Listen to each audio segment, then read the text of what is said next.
ఇంకా మొత్తానికైతే ఆడబిడ్డ వాళ్ళ ఇంటికైతే వచ్చేసానండి. ఇంకా ఆడబిడ్డ వాళ్ళ ఊరు ఎందుకు వచ్చాము అంటే, ఇంకా మా ఆడబిడ్డ వాళ్ళ మరిది గారిది అయితే ఎంగేజ్మెంట్ అండి. రేపు ఆదివారం అయితే ఫంక్షన్ అయితే ఉంది. ఇంకా అది చూసుకోవడం కోసం అయితే నేను పిల్లల్ని తీసుకొని ఇంకా మా అత్తగారితో అయితే వచ్చాను.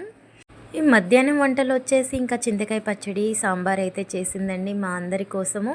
ఇంకా మేము మా ఆడబిడ్డ పిల్లలము అందరం అయితే కూర్చొని అన్నం అయితే తినేసామండి. ఇక కాసేపు పడుకోవచ్చు కదా అనేసి పైకి వెళ్ళిపోయాము అందరమి.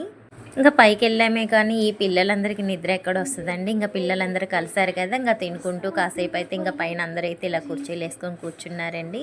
ఇంకా మా చిన్నమ్మాయి అయితే ఇంకా 2-3 చేతులకైతే కోన్లు అయితే పెట్టిందండి. చక్కగా పెట్టిద్ది మా చిన్నమ్మాయి డిజైన్స్.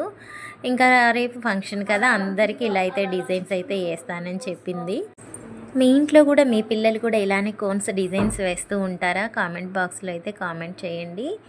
ఇక అందరూ కోన్లు పెట్టుకోవడంలో బిజీగా ఉంటే నేనైతే గోరింటాకు అయితే పక్కనైతే మిక్సీ చేసుకుంటున్నానండి. నాకైతే గోరింటాకు చాలా చాలా ఇష్టం.